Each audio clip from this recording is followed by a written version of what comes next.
আসসালামু আলাইকুম। আমি doctor Naimuzzaman Naim, general practitioner. আপনাদের সবাইকে আন্তরিক শুভেচ্ছা জানিয়ে আজকে খুব ছোট্ট একটা বিষয় নিয়ে কথা বলবো। আজকে আমাদের আলোচনার যে বিষয় সেটা হচ্ছে অ্যালার্জি এবং অ্যালার্জি জনিত যে ঠান্ডা। বর্তমানে আবহাওয়ার যে পরিবর্তন, এই পরিবর্তনের কারণে দেখা যাচ্ছে আমরা ছোট থেকে বড় প্রত্যেকেই এই সাধারণ একটা সমস্যায় ভুগছি এবং অযথা বিচলিত হয়ে যাচ্ছে এবং আমরা হয়রানিমূলক ভাবে এখান থেকে সেখানে ছোটাছুটি করছি। ছোট ছোট কিছু বিষয় যদি জানা থাকে আমার মনে হয় আমাদের এই দিকটাতে সচেতনতা আরো বাড়বে এবং আমরা সঠিক একটা চিকিৎসা পেতে আমাদেরকে সেটা সহযোগিতা করবে। তো প্রথমে আমরা যদি বলি আসলে অ্যালার্জি বিষয়টা কি, আমাদের শরীরে যে ইমিউন সিস্টেম আছে, রোগ প্রতিরোধ ক্ষমতা আমরা এটাকে বলে থাকি, সেটার যদি হচ্ছে অতিরিক্ত কোনো প্রভাব আমাদের শরীরে পড়ে, তখন আমরা তাকে আসলে অ্যালার্জি বলে থাকি। অ্যালার্জির প্রকাশ অনেক অনেক ধরনের হতে পারে, যেমন আমাদের কাছে রোগীরা এসে বলেন যে স্যার আমার তো শরীর চুলকায় না, আমার গরুর মাংস, ইলিশ মাছ অথবা চিংড়ি মাছ খেলে আমার শরীর ফুলে ওঠে না, হয়তো বা আমার অ্যালার্জি নাই।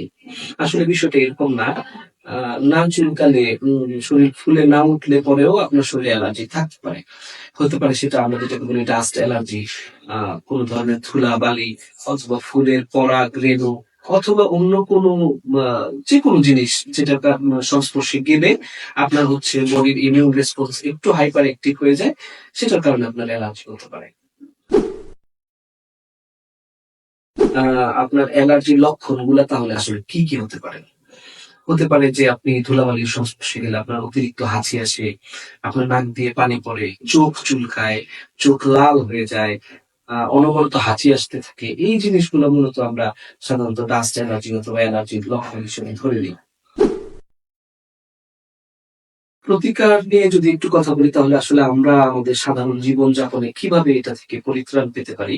আমাদের সাধারণ চলাফেরার ক্ষেত্রে আমরা যদি প্রতিদিন নিয়মিতভাবে মাস্ক ব্যবহার করি, যাতে রাস্তাঘাটের ধুলা বালি পোলেন এগুলো আমাদের নাকের সংস্পর্শে না আসে। ধুলাবালি পরিষ্কার করার ক্ষেত্রে একটু অধিক সতর্কতা অবলম্বন করা, মাস্ক পরার সাথে সাথে হচ্ছে গিয়ে পানি পান করা প্রচুর পরিমাণে, এবং যদি কারো জানা মতে এই রোগ থেকে থাকে সে অনুযায়ী নিয়মিত ওষুধ সেবন করা আমাদের প্রতিকারের ভিতরে পড়তে পারে।